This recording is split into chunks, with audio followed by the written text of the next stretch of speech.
कभी उठाते थे, कभी पटकते थे, जो दंगल में होता है, कभी घुमाते थे, कभी कुछ कभी कुछ कभी कुछ कभी कुछ। जब किया, एक बार क्या किया, वहां पर जो गोप वाले बैठे थे, वहां प्रेम की परीक्षा भगवान ले रहे थे, तो गोपियों को बड़ा कष्ट हुआ। ये कैसी सभा है, एक ऐसी सभा ये है जहां दोनों सुकुमार बालकों के साथ ये पर्वतों के समान पहलवान लड़ रहे हैं। तो गोपियों ने कहा, न सभाम प्रविशेत प्राज्ञा सभ्य दोषान अनुस्मरण अब्रुवन विब्रवन आज्ञा नरह किल विषम श्रुते। देखो ध्यान दे करके सुनो माताओं, यहाँ इसमें भागवत में स्त्रियों की कथा बहुत ज्यादा है, क्योंकि प्राचीन काल में जो माताएं होती थी, स्त्रियां, वो बहुत पढ़ी लिखी होती थी।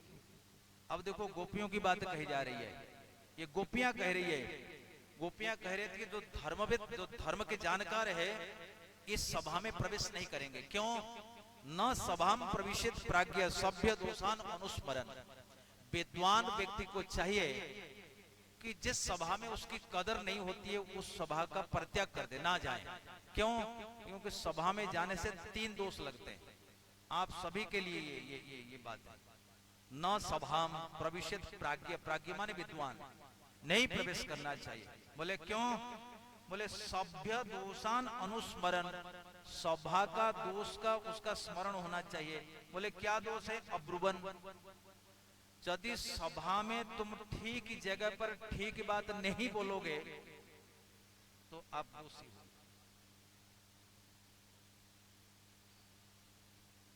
हमारा देश है प्रजातंत्र, यहाँ पर यदि तुम अपने कर्तव्य करते हुए, अधिकार लेते हुए कर्तव्य का पालन ठीक से नहीं करोगे, तुम ये नहीं कह सकते कि राजा ने ये गलती कर दी ना, उसमें तुम्हारा भी दोष है। गोपियां कहती है अब्रुवन, नहीं बोलना।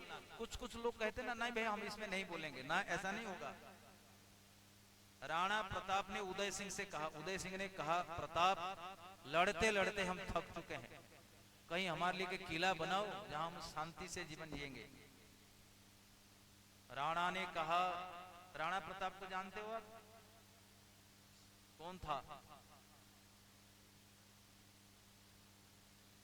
मेवाड़ का राजा था राणा प्रताप। हमने देखा, हमको बहुत इसमें इंटरेस्ट होता है। राणा प्रताप का हल्दी घाट मैंने देखा, चेतक घोड़ा के लिए आज भी दिया जल रहा है, सबसे वफादार घोड़ा था। राणा प्रताप का ड्रेस हमने देखा है, आप उठा नहीं सकता, भाला देखा है 80 किलो वाला। उसका हाइट था राणा प्रताप का 8 फीट। शिव की शक्ति से राणा प्रताप जी का प्रकट हुआ था, प्राकट्य। राणा प्रताप ने उदय सिंह से कहा, पिताजी मान लीजिए हम नहीं बैठेंगे, नहीं लड़ेंगे, तो क्या अकबर चुप बैठेगा? वो हमारे ऊपर हमला बोल देगा। इससे पहले कि वो हमला बोले, हमको उस पर हमला बोल देना चाहिए। राणा प्रताप जी के उद्गार है। तो ठाकुर जी यही, गोपियां यही कहती हैं, राणा प्रताप ने कहा ना वो दुष्ट है, वो हमला बोल देगा, इसलिए हमको हमला कर देना चाहिए उस पर। तो अपने जीवन काल में अकबर सब जीत लिया था, पर मेवाड़ पर राणा प्रताप पर उसने फतह नहीं कर सका। इतना स्वाभिमान राजा था। हमारे में दोष बहुत है, आपस में लड़बिड़ करके अपना सब कुछ खो देते हैं। नाम सुना होगा मिर्जाफर, नाम सुना होगा जयचंद। जयचंद ने राजा पृथ्वीराज से गद्दारी करी, और मिर्जाफर ने उस समय बंगाल का जो सुल्तान था उनसे गद्दारी करी, जिसके चलते अंग्रेज आए, और इसके पृथ्वीराज के चलते, जयचंद के चलते तुर्क आए। तो जीवन में कभी गद्दारी नहीं करनी चाहिए, देश के लिए ईमानदार रहना चाहिए, परिवार के लिए ईमानदार रहना चाहिए, धोखा नहीं करना चाहिए। माताओं, धुंधुकारी की कथा तुम लोगों ने सुनी होगी। गोकर्ण जी का उद्धार हुआ, गोकर्ण तो तीर्थ में चला गया। आत्मदेव ने का भी उद्धार हो गया, भागवत उसने पाठ किया। गोकर्ण ने धुंधुकारी के लिए भागवत कथा करी, धुंधुकारी का भी उद्धार हो गया। लेकिन धुंधुली का क्या हुआ? धुंधुली कुएं में गिर करके प्राण त्याग करी। जैसे धुंधुली ने अपने पति को धोखा दिया था। क्यों? पति ने लाकर फल दिया, धुंधुली माय डियर, ले ये फल खा ले, हमारी संतान हो जाएगी। धुंधुली उस फल को लेकर के अपने बहन के पास, अपने मित्र के दिखाती है, फल खाऊंगी, गर्व रहेगा, पेट फूलेगा, काम धंधा नहीं कर पाऊंगी, भोजन कम हो जाएगा, घर में कोई डकैत आएंगे तो सब कुछ धन ले लेंगे, ननद रानी आएगी सब कुछ लेके चली जाएगी। एक कुतर्क करके और फल नहीं खाया। जो आदमी जैसा होता है उसकी संगत भी वैसी होती है। तो उसकी बहन आई थी, बहन के पास जब चिंता व्यक्त किया तो उसकी बहन ने कहा, बहन ये कोई बात है, हमको दे देना, वो चिंता मत करना, वो फल गाय को खिला दे, और एक काम करना, मैं गर्भवती हूँ, अपने पति के सामने तुम 9 महीने तक पेट में कपड़ा बांध करके नाटक करना। ये धुंधुकारी कथा सुनी कि नहीं सुनी? 9 महीनों तक धुंधुली अपने पेट में कपड़ा बांध करके पति से छुपा करके रखा गर्भ। तत्कालीन समय में अगर महिला स्त्री एक बार गर्भवती होती थी, फिर स्त्री पुरुष का संबंध बंद हो जाता था। इसलिए वो स्त्री 9 माह तक पति से अलग रही, और रहकर नहीं तो पति से संबंध होता तो पति को पता नहीं चलता कि पेट में कपड़ा है। तो गर्भ होने का नाटक किया, और उसके बहन ने जो पढ़ा लिखा, जो सिखा दिया था वही किया। तो इसने कहा कि भाई वो बहन जो है, रात में उनको जो बच्चा हुआ वो रात को ला करके पहुंचा दिया, और उसने गांव में कह दिया कि मेरा बच्चा मर गया है, बच्चा दे करके चल दिया। तो इसने अपने पति से कहा कि हमारे छाती में दूध नहीं आ रहा है, हमारे बहन का बच्चा हुआ था, मर गया है, बहन को बुला के रखो। कितना षड्यंत्र है, आत्मदेव को पता नहीं चला।